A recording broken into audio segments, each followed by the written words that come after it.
all the unique characters, I do let him bang. Yeah, I'm saying? Like, yeah, I'm a legend, man. I'm building my legacy. all the stories and perspectives featured weekly. I wasn't fully committed to that choke, and I kind of sunk into it, started squeezing tighter, and I kind of heard him gurgle a little bit. I was like, oh. And all the combat sports you could ask for in the best state in the U.S. Like I said, Ohio versus the world. It's going to happen for sure. Watch out. It'll be cool, man. I'm not worried about it. I'm going to show them why the Ohio MMA scene is, in my opinion, one of the best MMA scenes in the country. This is Forged in OH. I-O. OH. I-O. OH. I-O!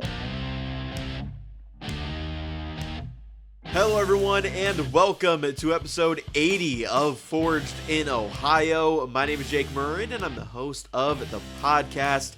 It is crazy to me that we're already here at episode 80 of the show. The journey has been incredible and super rewarding so far. My goal is to, of course, keep that up, grow the show as much as possible, and keep giving Ohio MMA fans the content they all deserve. So that continues today with episode 80. As joining me today is a 2-0 amateur fighter out of Ronan Training Center. He just picked up his second win at Ohio Combat League 29 with a first round stoppage. Also, he's a co-host of his own podcast. There's a lot to talk about with Ethan Hollywood Shirk. Thanks for coming on the show, Ethan, and welcome to Forged in Ohio.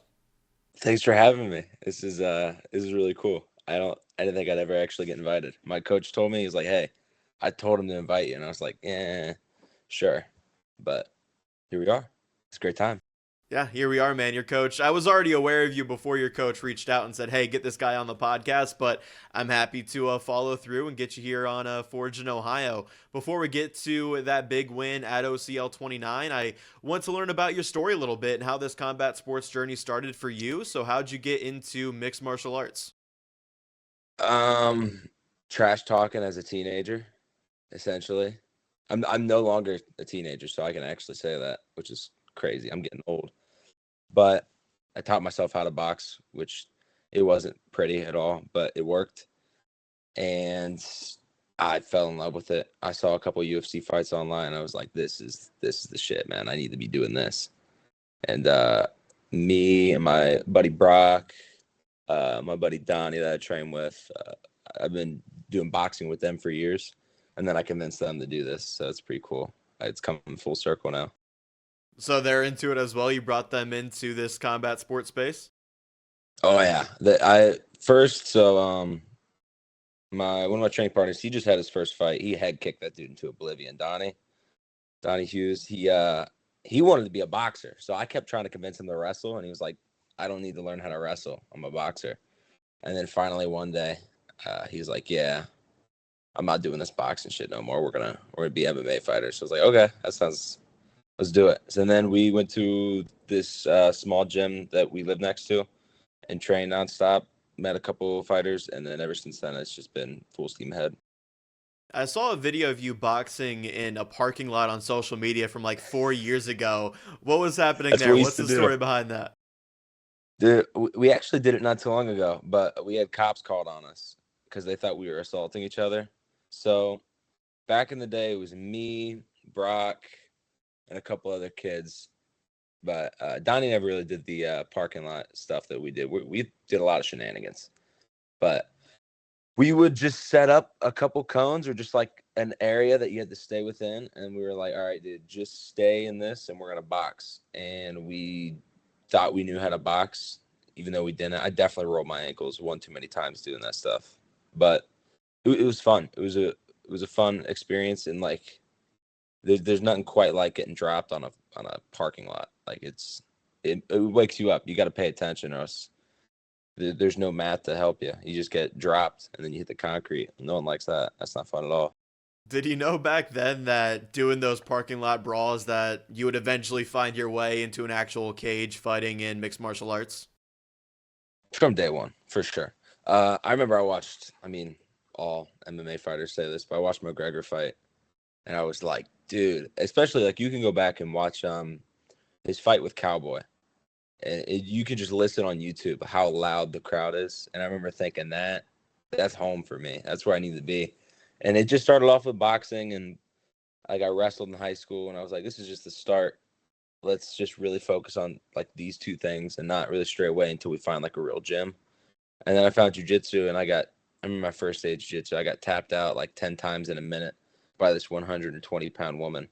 And my whole, whatever I thought I was, went completely out the window. I was like, this is eye-opening because, you think you're a little badass kid. And until someone who is really good at what they do taps you out that many times, you're like, all right, maybe I should pay attention besides wrestling because clearly it ain't working. Yeah, I wanted to ask you about that because I love asking fighters about their first few days and weeks in the gym because they can be trialing times in a young fighter's journey. It can be fun to look back on with where they are now. What were some of those early days like training in MMA? Rough, real rough. So when I went to my very first gym, Ohio Combat Sports Academy, which I'm no longer affiliated with, we'll get into that later. But when I first went over, I met this old pro fighter. His name's Keith Smintana. I think that's how you pronounce his last name. He doesn't really train much anymore, but he I remember sitting there the first day. I was like, I want to be a fighter, and he's like, yeah, sure you do. Like he was down for it, but he wanted to like really figure out if this is what me and Donnie wanted to do, and he beat the holy hell out of us. Let's just call it how it is, but like in a nice way. So he didn't really kill us the way he could have, but he would make it a point that we were going to experience one tough reality at a time. So the first few weeks were leg kicks. I can't tell you how many times that dude dropped me with leg kicks. It was so rough. And now it's like, I mean, if you watch my first fight with Ahmad, those leg kicks weren't nothing, dude. I just ate them. Like, my corner said, hey, you should probably check that. I was like, nah, this guy can't kick nearly as hard. Now, I couldn't walk for a month after that, so maybe I should have listened.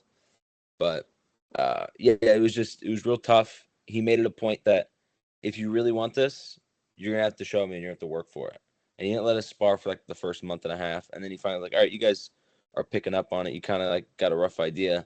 But the practices were like very much, there was definitely technique. I'm not saying there wasn't technique for sure. I definitely learned a lot those first few months there. But it was tough. Like every day was a struggle to get through practice sometimes. He'd make us do these wall handstands. They were horrible. I got made fun of a lot because I couldn't do a wall handstand and just hold it. But now I can do wall handstands better than everyone. So, I learned eventually. So what was that transition like from that old gym you were affiliated with to now where you're affiliated, Ronin Training Center? Night and day. So I kind of got screwed over from my old gym. When I still am in the Army, but when I was like actively full time, because I'm in the Guard, so it's only on the weekends. I came back from my schooling that the Army put me through and basic, and I was texting Keith. I was like, we're gonna have a fight. Like, I want to fight. And he's like, cool. Like, talk to the matchmaker, get it booked. You're gonna have to be listed as an independent fighter because the gym has certain requirements they want to meet. And if you don't meet those, like if I'm not a blue belt, which I'm not still, then you can't fight under that gym. I was like, cool. So we had it booked, and then as I got there, they're like, oh, yeah, the membership you paid for isn't valid because you're fighting now. So I was struggling just to train. I was training in a basement with my buddy Brock, and then he broke his foot a week out, so I couldn't even spar anymore. It was a rough time. So I remember having, like, no team outside of the people I trained with occasionally to having, I mean, night and day. I mean, the guys I'm around. I mean, the first real experience I had was with Ryan. He didn't like me at first, and for good reason. I was a little asshole. I went in there with the Muay Thai instead, and I come down in Ronin to train. And I'm like, I didn't know MMA practice was like just then. I would have went to it. Nice to meet you. I'm Ethan. He goes, sure. And Asher, who I was texting before I came to Ronin, was like, dude, this you know who this is Ethan Shirk, like teasing me. And Ryan goes, I don't give a damn who he is. So they kind of Shark Tanked me a little bit. It was me round after round after round with every fresh body they had. And I think that was like the first, like, all right, this kid's not just some little guy that can throw a haymaker. Like, he's got some skill. And then from there, we got pretty close. And like that bond between me and Ryan and being able to get better and being able to train consistently and really know what we need to work on. And then once he sent me up to Josh's class with the professionals, that was like, it was real eye-opening on how good some of these guys are. Because, like, Oh my, there's guys that beat me in that beginner's class when I first got there. But I was like, this isn't anything. And then I got knocked out in sparring one time, and I was like, all right, this isn't fun. This isn't fun at all. You can thank Kobe for that one. He cracked me. Oh my God, that guy hit so hard. Like, it's night and day. Like the coaching, the talent pool is real big, and you can really feel just the energy of advanced MMA compared to practices back where I was at. Yeah, I've lost count at this point of how many Ronin fighters I've had on Forge in Ohio. Nearly everyone you just mentioned I've had on the show. For you, though, how did you first come across Ronin, and why is it the gym for you? I remember I fought. I was independent, and I remember after the fight thinking, well, now what? Like, I have a gym. My gym kind of screwed me over, and I could have gone back and gone through their process, but I was like, they kind of screwed me out of some money, and like I love everyone that trains there, but I just didn't get along with the ownership of the gym at all. So I was like, I'm not going back there.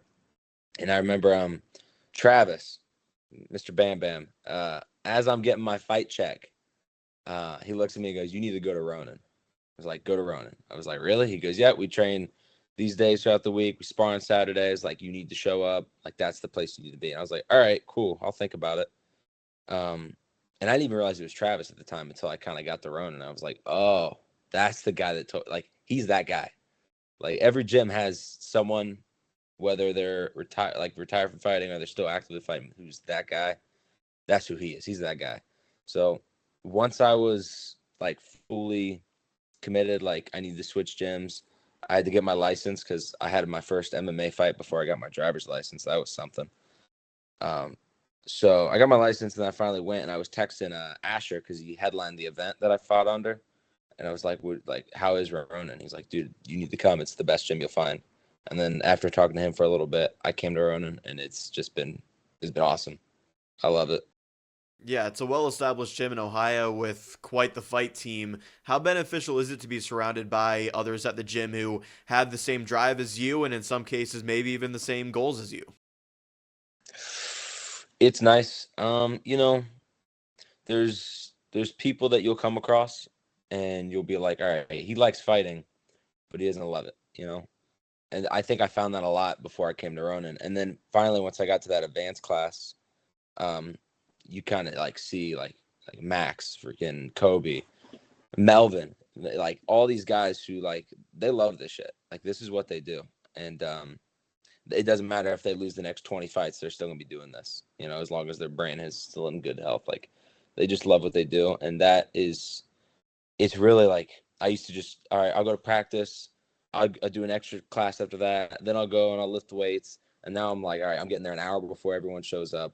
I'm hitting the heavy bag. I'm doing this. I'm working on these straight punches for this next opponent. I'm working on all these little things, and then I see freaking Asher killing mitts, and I'm like, I'm not doing enough. They're outworking me. So being around the guys, I think more of his work ethic than like dream to like be a pro fighter. Because everyone that fights, like, yeah, I want to be in the UFC. Like, we all want to be there, but like, who really wants to be there? And you can see. Trust me. I remember the first time I got hit, or the first time I went to real sparring and got like cracked.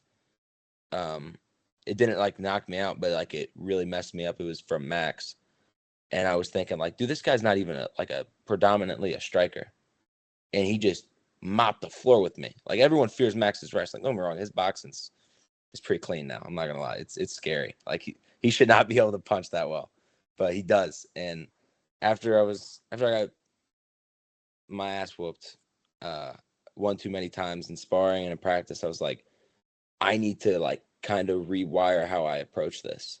Like, I can't just be a tough guy, and I can't just like rely on really bad wrestling to get me out of trouble. Like, we're going to fine tune everything. And then especially with being around Ryan, like, he's like, all right, dude, you need your jujitsu because your jujitsu sucks. And I'm like, all right, cool. We'll work on it. And ever since then, I've yet to miss a jujitsu class. Like, it's the fine tuning that has been brought to me since getting to Ronin is wild. And then seeing that talent who also is there an hour before, and now I'm like, oh, now I have to get here 2 hours before just to prove my point. But then my body hurts. Like, I'm really sore right now. I trained all day yesterday. Talking about that like transition in terms of taking it more seriously and competing with those pros there at Ronin, was that a difficult one for you to make, or was it something that clicked and it was super simple? Just, like you said, showing up there a couple more hours early and taking part in all those classes. Hard on the body, but easy on the mind. This is what I do. Even as a 2-0 amateur, you know, I wake up every day and I'm like, oh, let's go train. Like, obviously, you have those days where you're like, fuck, dude, I don't want to get up. I don't want to. I'm just gonna lay here, and you force yourself to go through the motions, even if that's all you're doing. But for the majority of the time, it's like, this is what I love to do. Now, I am very sore a lot of the times, and like learning more about recovery and like ice baths and massage guns and all that stuff, just to make sure that I can keep doing this without getting a real injury. And there's a time where you should take a step back and rest and recover. But yeah, once your body adjusts, it's really not hard. It's just more the seclusion that will get to anyone of not really going out, not really doing anything. You're just training.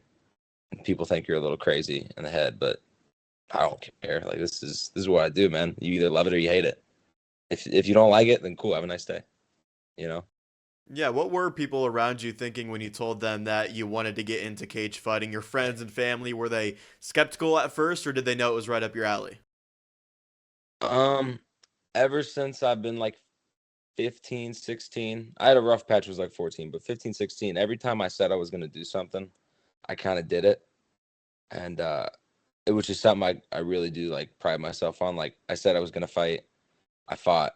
I say I'm going to be the OCO 170-pound champ, and then hopefully another belt after that. I'm going to do it.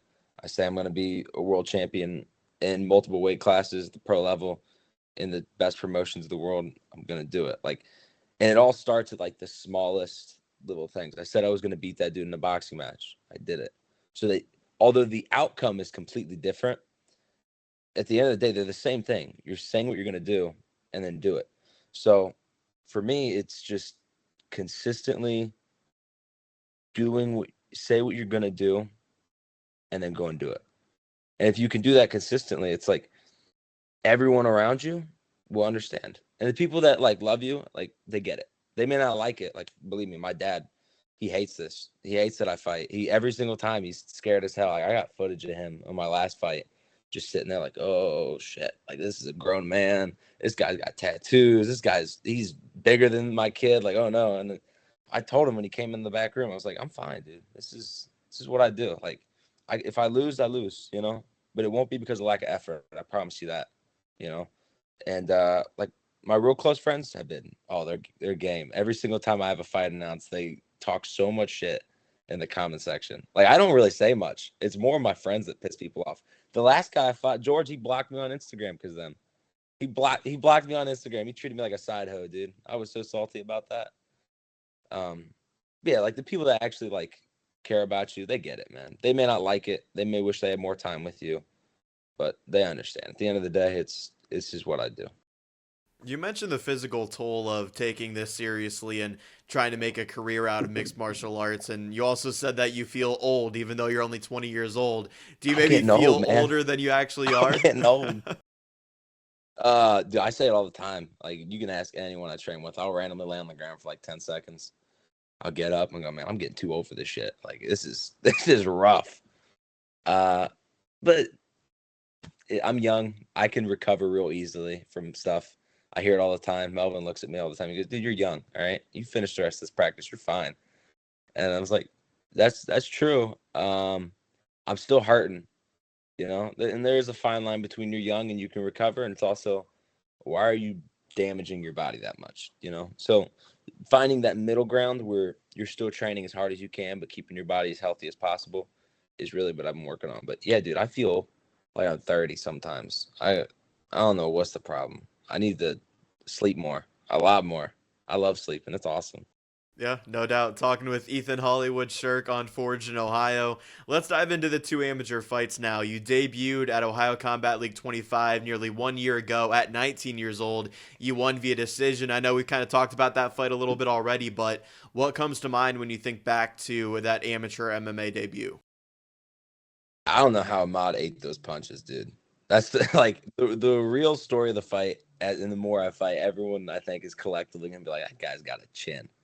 Cause don't get me wrong, it's not like I put it on him like I did compared to the last guy I fought, George, but Ahmad ate some heavy shots, dude. And the fact that I wasn't able to put him away was a bit because I didn't have the gas tank for it. I'll be honest, that first fight, I didn't have a training camp. My gym was like, nah, dude. Every time I showed up, they made me pay a mat fee. So I only went to practice like 3 days a week, and then I just was all solo work, shadow boxing, freaking heavy bag work, sprints, like the whole nine, like everything I could do, I did.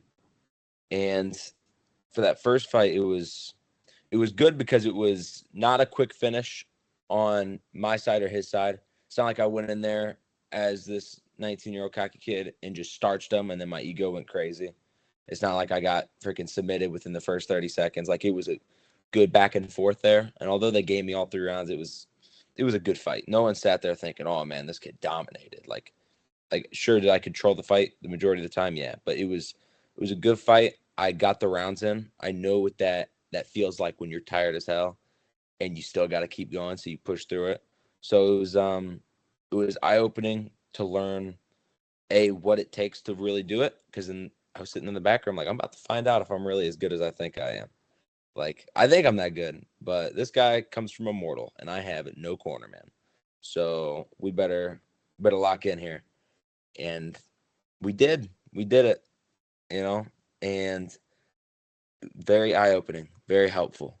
And now that I've experienced that, like, I've been through the ringer with a lot of like top level guys. There's nothing you're gonna do that they can't, and I've already seen those 3 rounds. So whatever happens next happens. Like, I don't fear being in a dogfight. I'd rather have a dogfight than anything. It's more fun. You talked about how an early stoppage in that fight for you would have fed your ego, and at 19 years old, who knows how that would have gone with you and your cockiness there. Can you imagine like where you are now? Would you be where you are now if you did win that fight, let's say a minute into the first round? Who knows? Maybe I'm better. Nobody really knows. I took the fight against George while I was on vacation, smoking a cigar and drinking Diet Pepsi. And then I didn't have service, and I finally connected the Wi-Fi, and I was like, oh, look at that. I got a fight offer. I gave my my freaking Diet Pepsi to my mom when we were on the beach. I was like, hold this. I got to go train. And I finished the Cuban cigar because I don't smoke. It was disgusting. And then I went go training. I took that just on short notice as I did for Ahmad. And it felt really, really good. But it's just like it is what it is. I don't know how to explain it. I'm losing my train of thought too. I'm real tired. All good, man. Looking back at that amateur debut, are you proud at all of the performance, knowing that you didn't really have a gym and everything that was going on in your life leading up to it? No. I'm my harshest critic outside of my dad. My dad, he never gives me a fair shake, I swear. But I never think I did enough. I mean, even this last fight, I was sitting there thinking, I was like, yeah, I finished him in the first 2 minutes in 15 seconds, I think it was. But why didn't I finish him in the first minute? Or like, why did I leave it up to the judges for the first fight? I shouldn't have, but I did. So it, like from earlier, like fueling my ego. I didn't like taking this such short notice against the next guy I'm fighting, just because I knew I just starched this dude. And I've been trying to just stay as humble as possible, because if I starch this next dude, I'm going to think I'm the king of the world. So it's kind of inevitable. But, like, as long as I just keep working, I keep surrounding myself with the best guys in the gym, like, trust me, they'll keep me humble. They have so far. Just stay humble, stay relaxed, stay where I'm at, and I'll be fine. I'll be real fine. Like, it was a good experience. There was nearly a year between your debut and your second fight that took place a couple weeks ago at OCL 29. Why the long layoff between fights there? I don't fully know. We were looking. I wanted to fight freaking that October. I was like, hey, get me booked. I got into Ronan after a month. I was like, hey, let me fight, man. And he was, hell no, you ain't even advanced yet, kid. So it was because I didn't have a gym and I also didn't have a driver's license. And if you know anything about being a 19-year-old kid without a driver's license, you kind of suck. So you can't really do a lot. I literally lifted weights every day and worked in shadow box like a madman. And I was still training. I was still doing what I needed to do, but I wasn't at Ronin yet. And then once I got to Ronin, I had to like really get acclimated to everyone. I had to take the time to know my training partners, know what I need to work on. And Ryan's he's very particular with who he sends up. He's every single time, if you go to one of his practices, he goes, unless I am holding your hand, you do not go to that advanced class unless I tell you to. Like, you have to earn it. And he definitely made me earn it.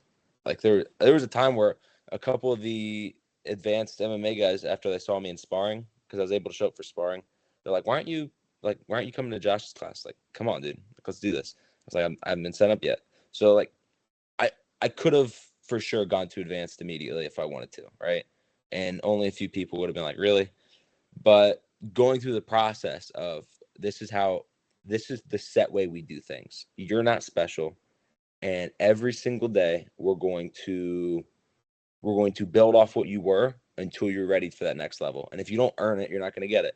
So it was a level of earning it and getting to that next spot to where now I graduated from Ryan's class. I'm in Josh's class.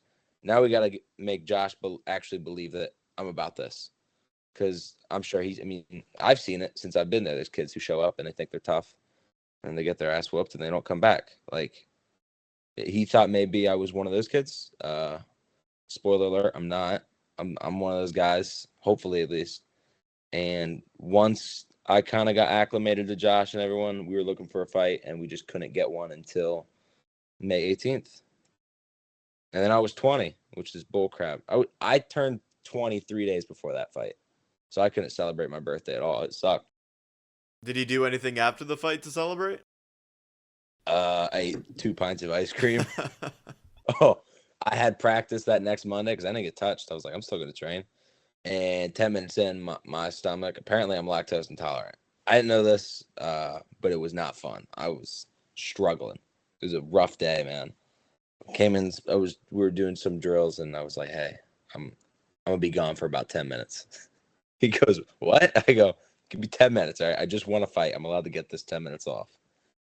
And, yeah, it was a rough time. So you literally good birthday present though. So you literally learned that you're lactose intolerant like a few weeks ago after the fight. I didn't think, dude, I just thought my stomach didn't like ice cream. All right. But then it kind of clicked. I was like, yeah, it makes sense. And maybe every time I eat dairy or drink milk, like my stomach aggravates. Maybe I do. Maybe there is an issue here. Maybe it's not just because my stomach doesn't like sugar, which also could be it. I don't know. Yeah, I guess you had to learn the hard way by going into training afterward, right? Oh, yeah. There's been so many times where I've been training, I go to the bathroom. I don't know what it is. Whenever I train, my stomach is all messed up. So there's been times where I was getting like Shark Tanked. We're just trying to get just a real rough round. And Ryan is hitting me with knees that don't hurt, but since I have to go to the bathroom, they hurt. And I'm just getting through the round, holding my hands up like this. I'm not punching. I'm not doing nothing. I'm just staying there. But yeah, those are rough times. Well, you got your first win inside the distance at OCL 29. You won with ground and pound in the first round. How exciting was it to get your first win inside the distance? Hell yeah. Hell yeah. It was awesome. I mean, it was strange. So after the weigh-in, same as my last fight, I went to my buddy Brock's house. Me, Donnie, Brock, we all trained together. And we were like, all right, we're just going to pass out here on the couch and do whatever. Like, we got a lot of open space. We just went to sleep. And then, like, we set an alarm for every, 30 minutes to hydrate and do something so we're not getting, our fluids in. And I had a dream that I got ripped off of him. And he, in the dream, he didn't live. So I was, kind of paranoid. I was like, I don't want to kill anyone. Jesus. But I had a dream, exactly what happened, except the ref, instead of tapping me, he fully ripped me off. And then the way I, saw it in the dream happened in real life. It was crazy, deja vu. So I said a little prayer to make sure everyone was okay. But getting that first knockout it was pretty fun. I mean, the coolest experience I've ever had. Because at one point, I mean, I think I had the loudest crowd. If not, it was Max. It was very close. But hearing that whole arena shouting, Ethan, Ethan, Ethan. I mean, it was surreal. It was one of the coolest moments of my life. Do you always dream before fights of how they'll play out and your opponents like that? Against the mod, I didn't dream I wouldn't be able to walk afterwards from the leg kicks, but I did dream I would knock him out. I hit him with the same punch I dreamed of, but I didn't finish him. So maybe I'm 50%. I'm shooting 50% from the field with the dreams. Maybe it's something. Maybe it's just I'm crazy. It's probably the latter. Yeah, that's interesting. And you kind of hear that at the highest level of the sport too. How much does that affect your mindset going into fights, having dreamt something so vivid in your mind of how it might play out? Oh, it's a mind switch for sure. Like I'm very good at staying calm until I need to get really hyped up. So you can see, like, if you were to have a camera in the back tunnel while we're waiting, I'm just kind of looking at George, staring him down. I'm pacing back and forth, and everyone's like kind of looking at me like, he looks terrified. Like, what the hell? And then once we're in, and I hear my music, I kind of like smack my legs and I scream. I don't know if you can see it on the pay-per-view. I haven't watched it back yet, that close.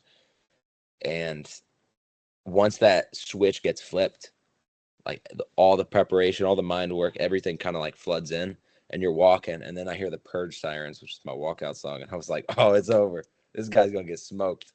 And dude, I came out looking prettier than when I went in, dude. I didn't get hit. It was awesome.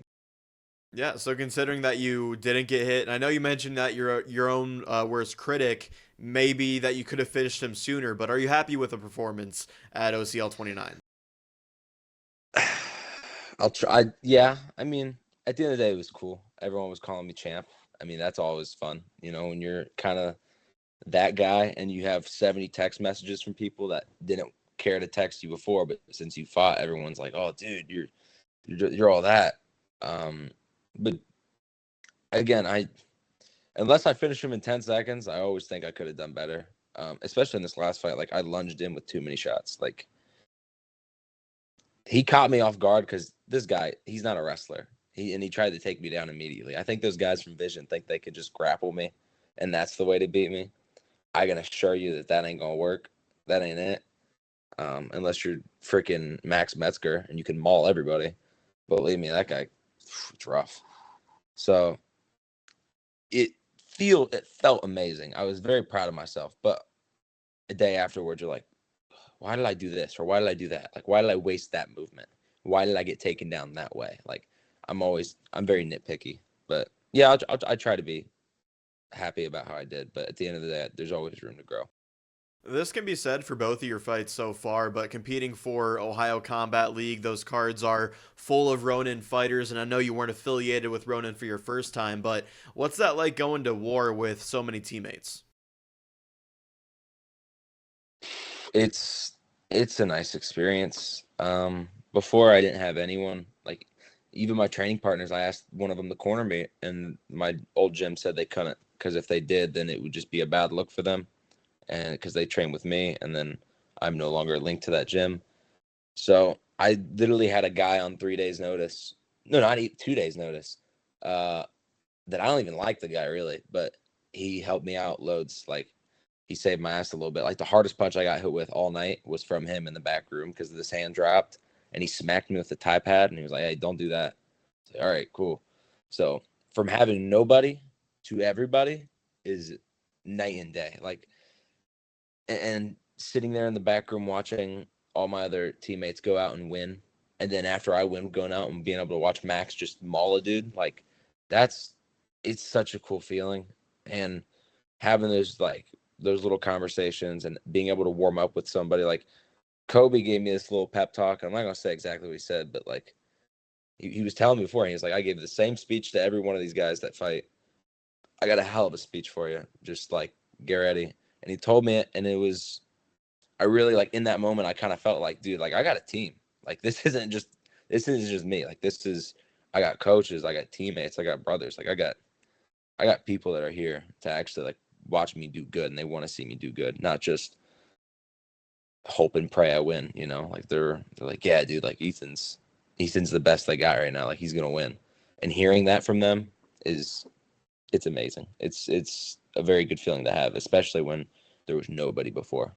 Yeah, I have to imagine that helps with the nerves that all fighters deal with on fight day and fight night when you have all those teammates surrounding you, giving you pep talks about to go out and do the same thing that you're going to do.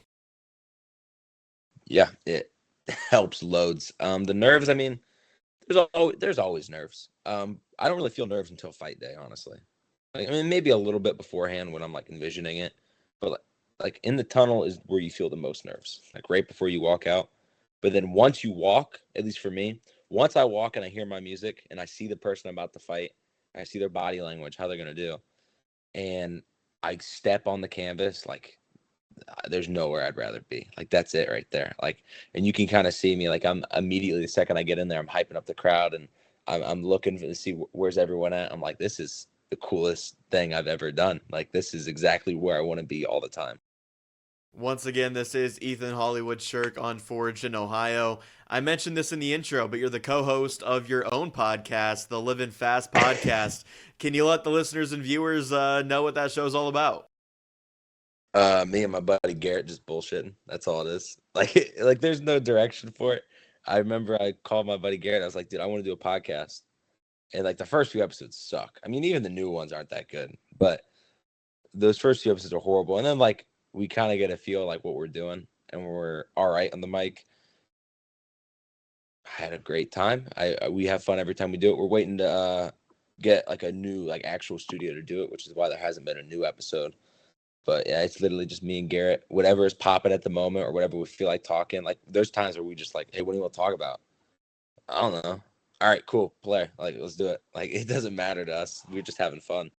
Yeah, you guys have a good rapport and you certainly have the voice for it. You've been at it for over a year now. What actually encouraged you to start podcasting in the first place?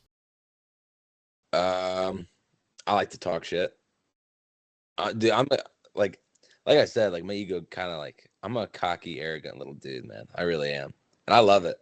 But there's a time and a place when it becomes too much. But like, I like to talk as much crap as I want on the mic against people that don't like me. It's like, if you don't like me, then why are you watching it? You know, if you do like me, then have fun. Cause me and Garrett say some real stupid stuff. I mean, if you watch half an episode, you'll sit there going like, I just wasted 30 minutes of my life. Let's do it again. Like it's so stupid, but it's so fun. And we just do it because we love to do it. It's fun to do. So I was debating whether or not to bring this up, and I was looking through the channel in preparation for this podcast, and I came across a YouTube short, and I'm not sure if you remember it or not. It was more so Garrett talking than you, but it was about hothead employees versus Chipotle. Do you remember what I'm talking about? I remember. So those shorts are so stupid. They're great though. So I think the essence of that short was Garrett calling hothead employees fat or whatnot, and Chipotle is way better and healthier. Well, I hate to break the news to you, Ethan. My first job ever was a hothead line worker. That was Garrett talking, not me. I don't know, man. Dude, you were agreeing a little bit throughout it. Oh no, I definitely was. I mean, I just love Chipotle. Fair enough. Who doesn't? It could be the dumbest thing ever, but if there's a point to argue, just to have fun, like I'm gonna argue it. So for the sake of the argument, hothead sucks. Like we'll talk as much crap as possible, but you know, I've had hotheads once in my life. It was all right. Hell, maybe you were working that day. I don't know. So I'm up here in Akron. I worked at the green one. So. Oh yeah, ain't no way in hell. Yeah. It wasn't that one. I did the one in Pickerington. Yeah, I gotta defend my green hothead. I don't think many of the coworkers there were fat when I worked there, but maybe in Columbus it's a different story. Dude, the ones in Columbus don't take care of themselves. I'll just be honest. Like, it's not good. I mean, to be fair, Chipotle workers don't take care of themselves either. Like, America's going downhill. It's not good. Yeah, that's a good point, man. Glad we got that off the table.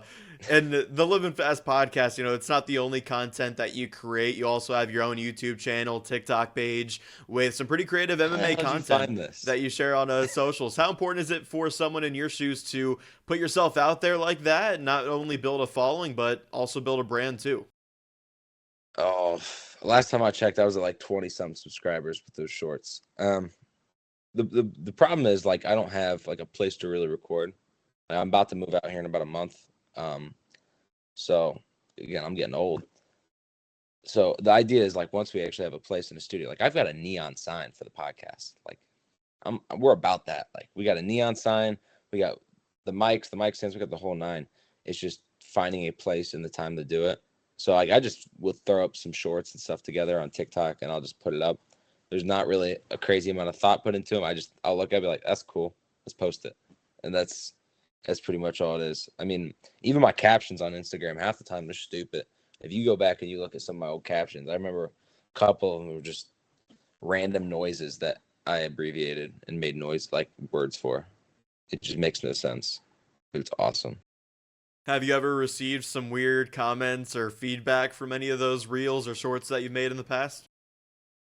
Not from the reels, but I've heard a couple like strange things in person. I don't think I'm allowed to actually say it, but because I don't know, I've been not keeping it as PG as I probably should have. I'm sorry for your editor if you have to like edit some of this out, but I went to a grad party the other day and I heard some very strange things someone asked me to do, and I was like, that's all right.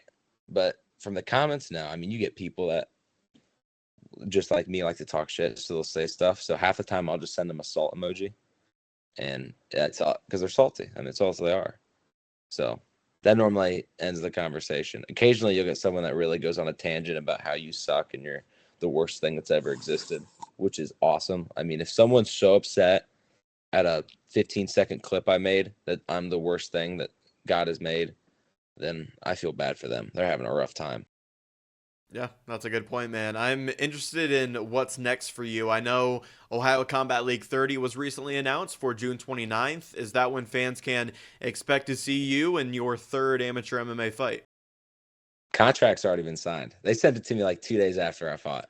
I don't know if I can't. You'll see who I'm fighting soon. I'm gonna whoop his ass. He thinks he's an MMA fighter. He's in for a world of hurt. It's not gonna be fun.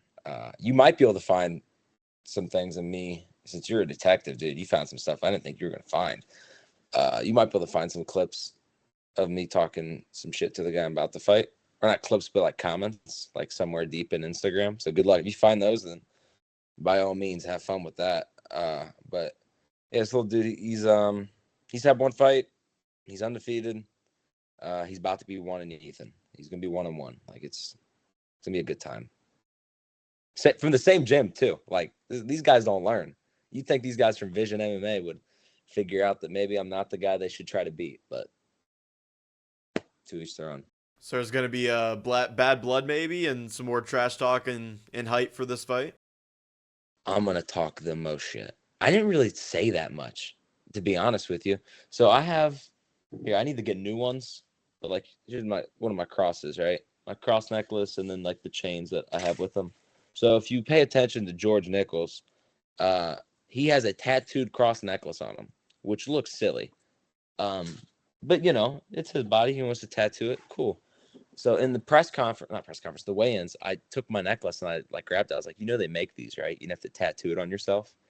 And he just stone cold looked at me and I was like, dude, check this out. They even size them for you. And he didn't like that at all. Like, cause the way it's tattooed, it's like all the way down to his sternum, dude. It makes no sense. So you're like, why? Like I almost bought him one. I felt bad, but no, I'm going to be walking into this weigh-in with, a jersey with not his name on it. That's what I'll say. If they didn't like me before for all the crap we talked, they're really gonna hate me after. How excited are you and how much are you looking forward to OCL 30 now that you have that contract signed, the opponent in front of you, and this bad blood between the two of you? I'm gonna knock him stone cold to sleep. It's gonna be a hell of a time. Training my ass off like normal. Nothing really changes. I mean, the intensity's a little more. We're trying to gas ourselves out more right around now. Like, I'm getting a lot more individual rounds in. Like, I train from fucking 2 to 8 sometimes. Like, it's a rough time. But I'm very excited. I'm looking forward to being the main event for the amateurs again. That's what I like to call it, because that was the last amateur fight. I want to talk on the mic, though. They better let me talk on the mic. All right. I was going to call out the dude that they booked me to fight. That was the plan. but they didn't let me do it. So I just got in the middle of the cage. And I started running my mouth. That's what I do. At one point, Josh looks at Ryan and just goes like, "Get him out of there." And Ryan's like, "Nah, let him do his thing. Let's see what happens." So I'm ready. I'm excited. I think it ends in the second round. I wouldn't surprise me if I got it done in the first, but I think this fight is going to be a lot less dynamic. Not dynamic, that's not the word, but it's going to be more methodical. That's what I think. In my last fight, I just got in there. I was like, I just want to kill him. Whatever happens, happens. And then he shot the takedown. I was like, dude, you're a nerd. I remember I whispered in his ear at one point. I was like, "How you feeling, buddy?" He goes, "Good." And I remember I said, "Bullshit." And I turned around and I dropped him. So it was, yeah. I love talking crap, man. I'm such a little asshole. Oh, I'm getting old. So for this next one, OCL 30, the official prediction is a second round knockout you're thinking? Yeah, I can see it being a knockout or TKO. If he's gonna gas so badly. He thinks he's not going to. But when I have the whole crowd screaming at you and you're getting pieced up, everyone gasses. Everyone's a victim. So you'll see. If he shoots a shitty takedown and I submit him, I'll take it. But no, I want to hurt him. I want those guys from Vision to really understand. Go try to beat someone else. I'm not the guy. All right. You can try to beat any of these other amateurs at 170, or hell, I'll even drop down to 55 for this kid if they really ask me nicely. But I'm not the guy to do it to. So it sounds like he's going to have the whole crowd barking at him, but also in the cage, you might be barking at him as well, talking trash in the fight. Oh, yeah. Is that the plan? The plan was to talk a lot more crap in this fight in the cage, but he's not George is real stone cold, man. He's like a shy girl in school that never would look at you. He just sits there, he's looking at the ground and he's staring straight into your soul. And I'm like, this guy, he's not even present. So I can only talk so much crap. I did say a few things, but the only one he responded to was when we were back against the fence and I whispered in his ear. I made sure he could hear it. But yeah, he's going to be hearing me run my mouth. Every time I hit him, I'll let him know. Trust me. I'll tell you that. Every time I crack him with something, I'm going to let him know. Hey, dude, how'd that feel? But we'll see. In due time. Everything in due time. All questions will be answered. In terms of time between fights, this is a much shorter amount of time than the year between your debut and your second fight. Is that what you were hoping for, a quick turnaround after your second win? Before the fight, no, but I came out looking prettier than when I went in, so I was like, shit, June 29th sounds good. That sounds real fun. I get to go whoop some ass, and then I get to go back and watch Conor fight. The McGregor's fighting on that weekend, so it couldn't have worked out easier for me. It's good that we're doing it now and not in the middle of next month, because that would just not be good for me with my schedule. But no, we picked a perfect time to do it, and it'll be a fun time. It'll be a real fun time. All right, well, I'm looking forward to the announcement of the fight, and then, of course, the fight itself as the trash talk continues for Ethan Hollywood Shirk. Before we wrap up, anything you want to shout out here at the back end of the show? I don't know. Maybe tell my sparring partners not to beat the shit out of me again. I haven't recovered since that one time I got hit so hard by Kobe. Nah, wait and watch for the show. We're gonna perform. We're gonna have a loud crowd. We're gonna have a lot of people showing up. We're gonna shut down one crazy hype train. They're writing ESPN articles about this kid. They should be writing ESPN articles about everyone I train with, not fucking me or him.